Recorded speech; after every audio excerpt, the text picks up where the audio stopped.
Hello and welcome to Kujichagulia, the second day of Kwanzaa. Now, Kujichagulia, let me read it so I'm very careful. The principle is self-determination, to define ourselves, create for ourselves, and to speak for ourselves. And in this time, we light the second candle to the left, a red candle. Now, while Dr. Naranga designed Kwanzaa as an African-American celebration, I feel it's open to every culture because we are not just one culture, we are all people.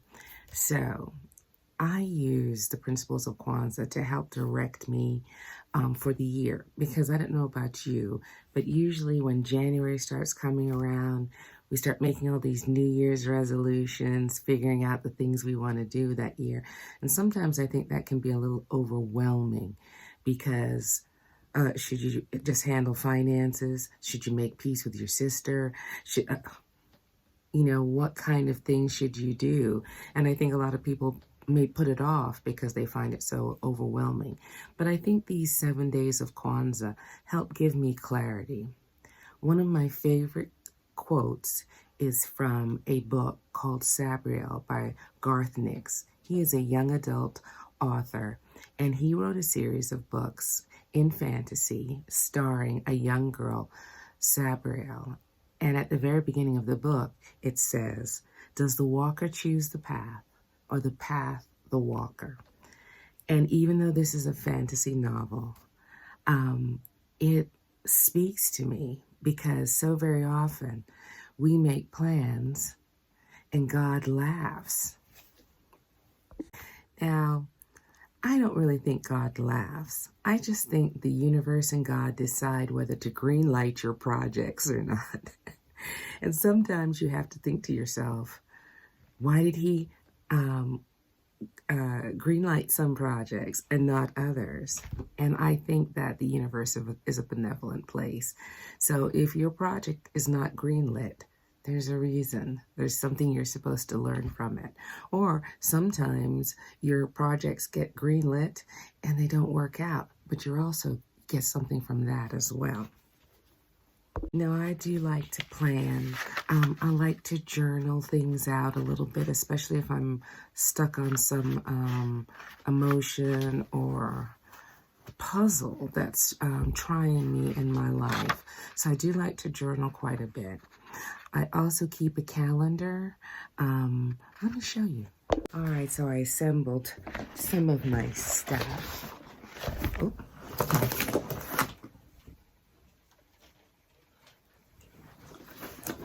Alrighty, so I don't just keep one journal. I keep a few because I have different things I need to think about. Now, I keep this journal. I kept this journal for years, but it is completed. It's finished. I like a spiral binder so I can hold it flat. I love to stick stuff inside, pictures, thoughts, magazine article. Don't leave your magazine with me. I will tear it to pieces. All right. Then I currently have another project. I am doing a timeline of my life because I don't know, I'm not terrified of dementia, but I started forgetting some of the details and I wanted to get some kind of perspective. So I did this journal with a page for every year to kind of understand all the places I've been and where I want to go. So that is one. And I also keep a gratitude journal where I write down all the things that I am grateful for. Now, what I currently am including in my gratitude journal is I keep a vision board, and I will talk about that later. But all the things that have come true for me, all the blessings and things that I have received in the past year or before that, I include in my gratitude journal, just to let the universe and God know that I am grateful for everything I've received. Now, what we're talking about is a calendar. I get my calendar from Walmart. It kind of, believe it or not, I use it for planning. I like this one that gives a full month, and then it gives you parts of individual days, which I use for all kinds of things. Now, I have started to write down like the high points in bullet form of what I do each day. Reason being is that very often with doctor visits with my dad, or with work done on the house, or things that I manage as a steward of this house, I don't always remember the exact date, and I cannot tell you how many times I've been able to flip back months later and find an entry to say, oh, my dad's union papers went in on this date, or someone's birthday is in July, or oh, there was work done on the roof, and this is the first day, and this is how much I paid the person. So rather than trying to hold everything in my head, now I go ahead and commit like just bullets, just a few bullets. Sometimes there's nothing. Oh, went out. The mangoes are bearing. The lychee tree has bloomed for the first time in 5 years. The avocados are out of control. That's the kind of thing that I will put in my calendar. All right, now let's talk about the vision board. I will include a picture of my vision board at the side. Now, I believe that the universe is a benevolent universe and wants to take care of you. I think that's God's blessing, and that's God's grace. And so I keep a vision board where I put my hopes and dreams for the future and the present on. Also, when I'm speaking with my friends and they have concerns like their back, or getting along with their children, or hoping for some new job, I fill out a sticky star and add it to my vision board, because I feel collective prayers work together. You can call it your prayer board. I call it my vision board. I have had 4 vision boards in the past 10 years, and the power of them has been amazing. Now, here's the thing about vision boards. Do not put things on there unless you have fully thought them out, because they will take you for a ride. Now, I am going to do a whole, I can do a whole video on vision boards, and if you're interested in that, please include that in the comments. But my very first vision board was it was on a giant Post-it sticker. I needed a new car. I wanted to finish my book. I wanted to have savings, and this dress, I wasn't looking to be Oprah. I just love this dress. All right, now look, I wanted a kitchen sink. Within, I did this in like January, the first day of January or something like that, and within a month, I had everything.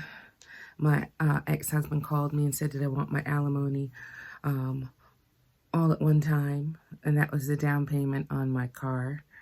And I found that pattern that you see there. That is a McCall's pattern, I believe, or a Simplicity pattern. I'll have to look at it for you. Might be Vogue. I finished my book, at least the rough draft, of being a family keeper, being somebody who is the steward of her family. And so I was emboldened. So I wrote a more elaborate vision board.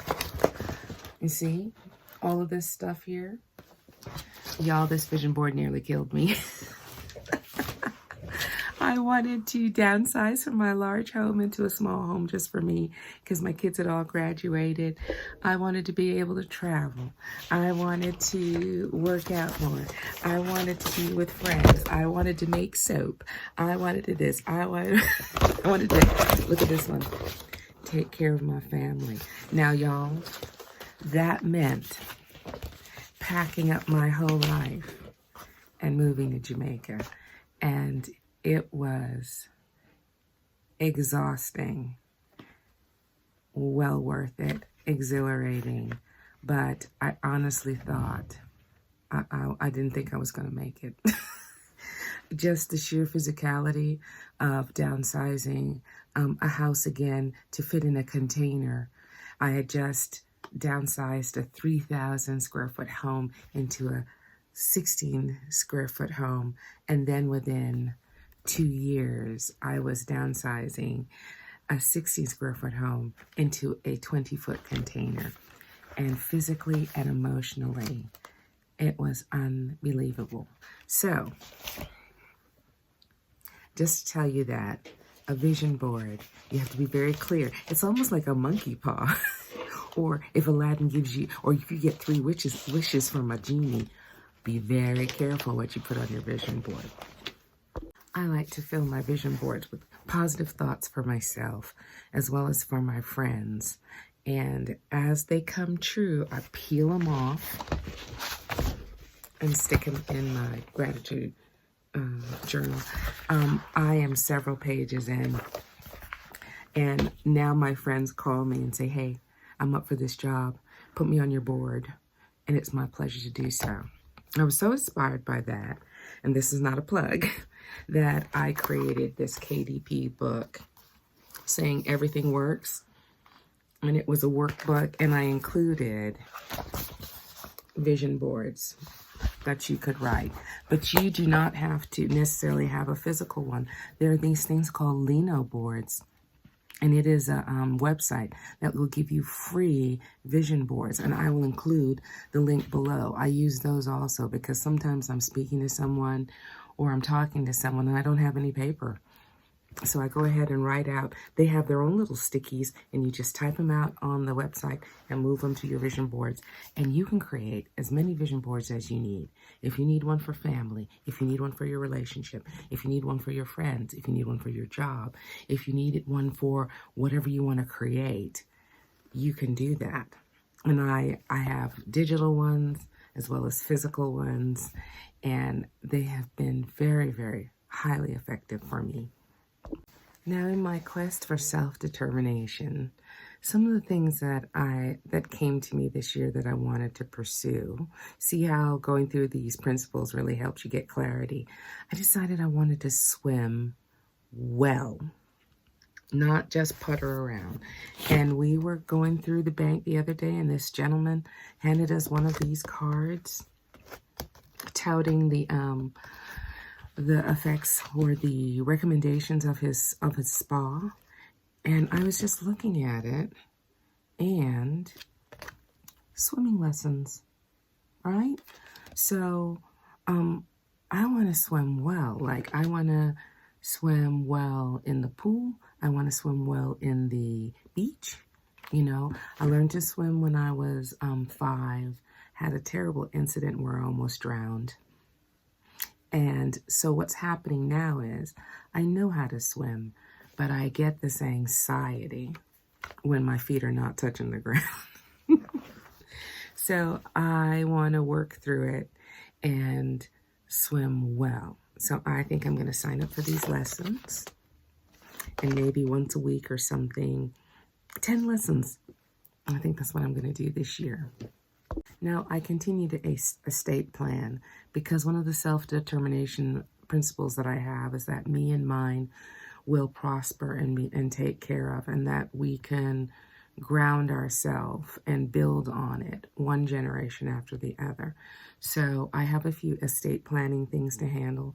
I encourage you to talk to your parents no matter how uncomfortable it is. Talk to yourself no matter how uncomfortable it is, and decide what you want to determine for your children, for your spouse, for your friends and loved ones, and for your parents. I live in a community where there's a lot of very, very large homes with one or two little older people rolling around in it by themselves because they had this dream and they planned for the dream, but they did not enroll any other generation in their dream. So the dream, when they pass, dies. So there's quite a few mini mansions that are empty. Our house is a moderate sized house. It is not the head of the dog. It's down by the back paws. But it's a lovely place to be.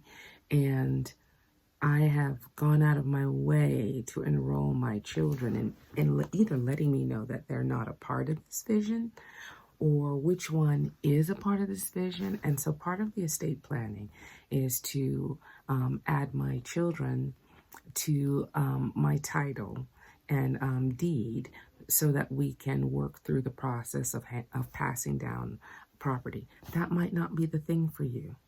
That might not be the thing for you, but you honestly, really, while you're of sound mind and body, handle these details, or the government will take your property, or it's just have the conversations. Then you'll find out who's interested and who's not. It could be a niece or nephew who's really into your property and wanting to live the life that you're leaving them.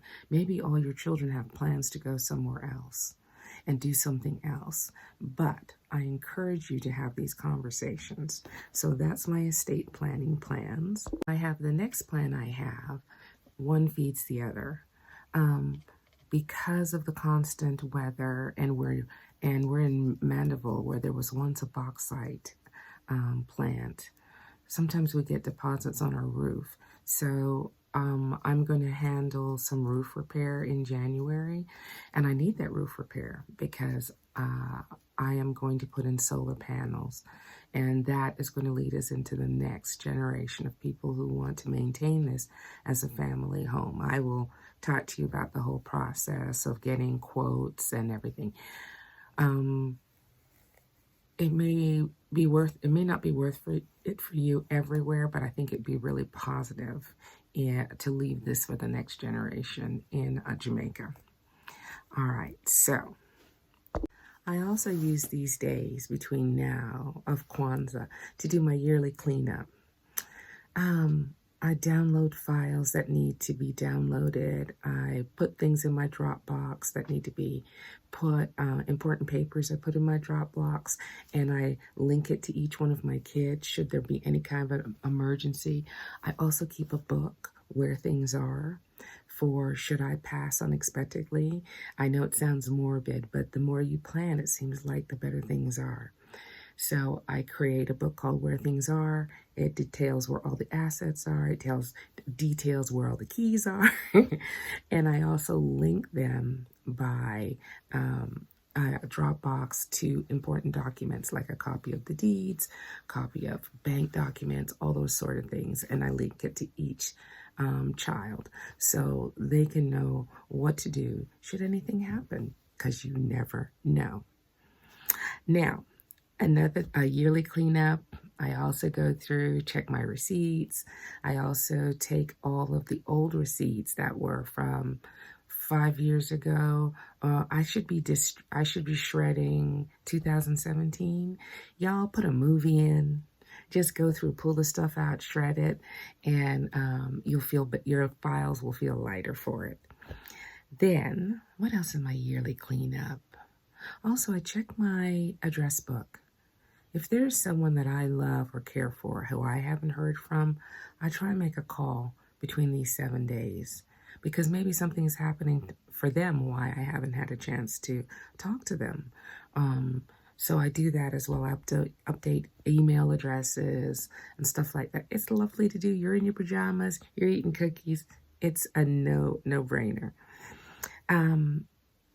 The next thing I want to do, I would like to investigate hydroponics. There is a farm near my house, and they did an Instagram video, and I'm going to include the link below, Chambers Hydroponics.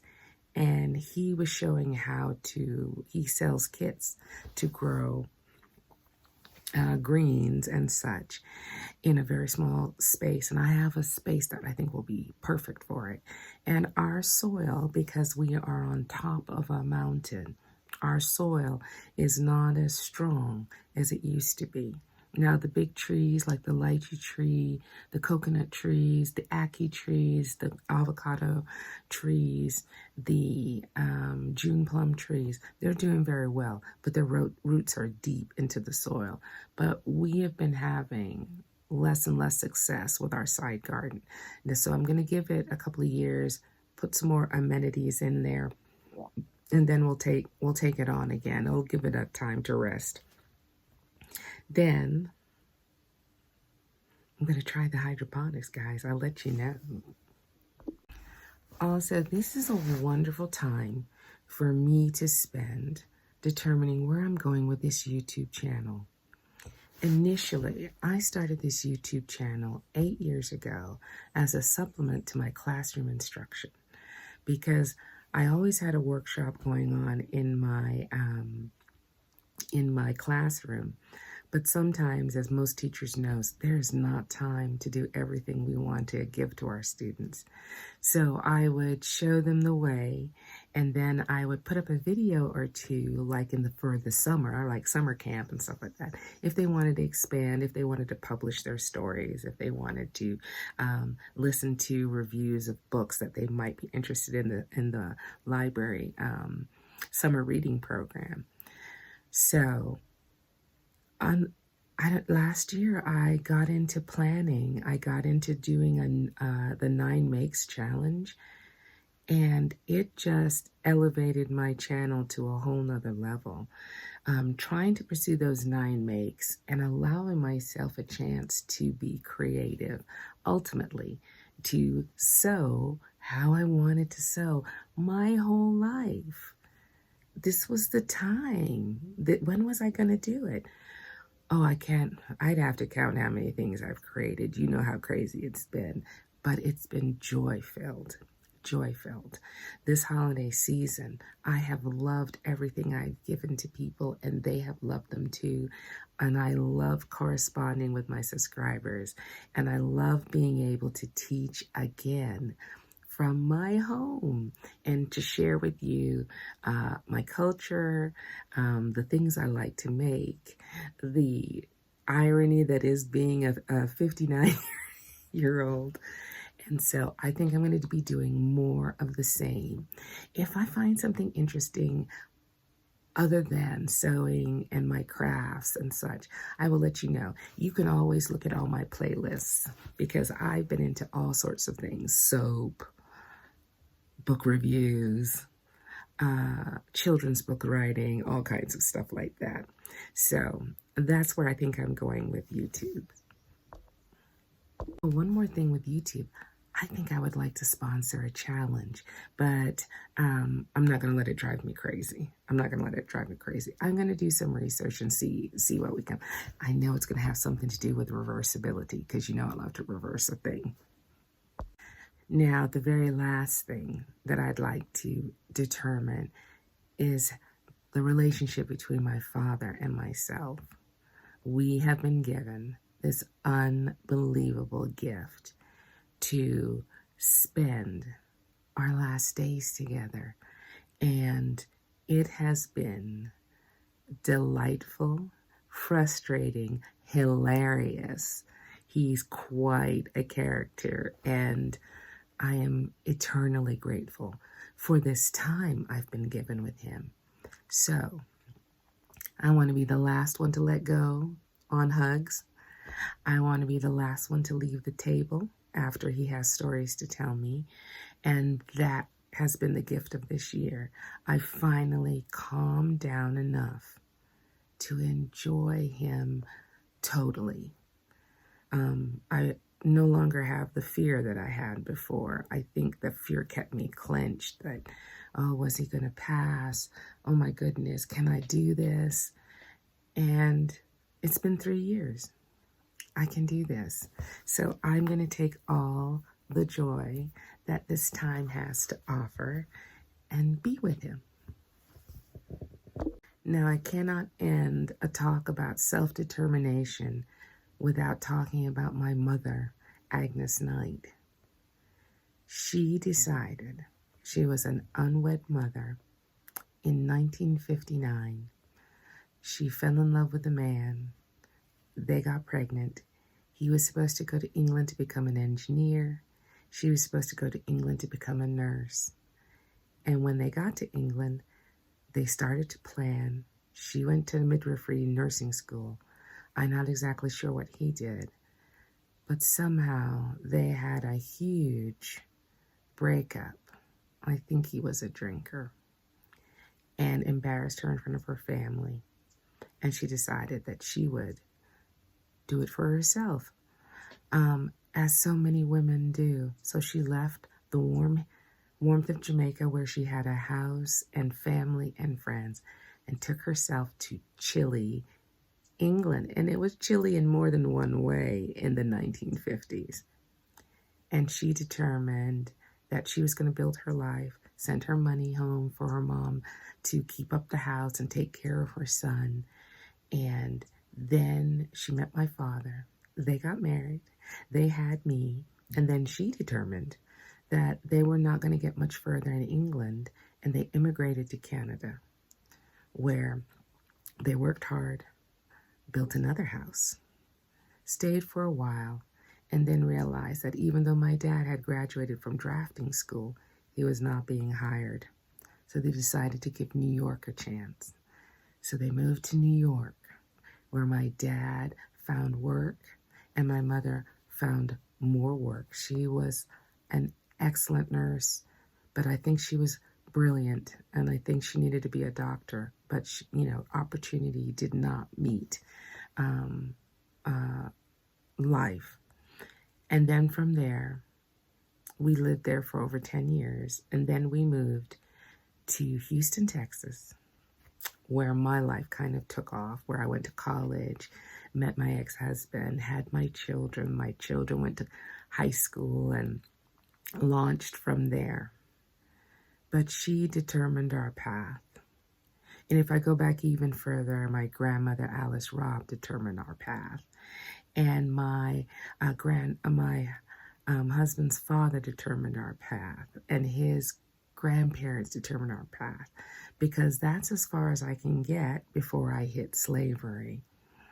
And so I feel it is our obligation to determine the path for your family.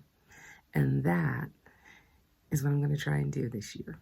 So today is Kujichagulia. It is about self-determination. And come along to tomorrow, the third day of Kwanzaa.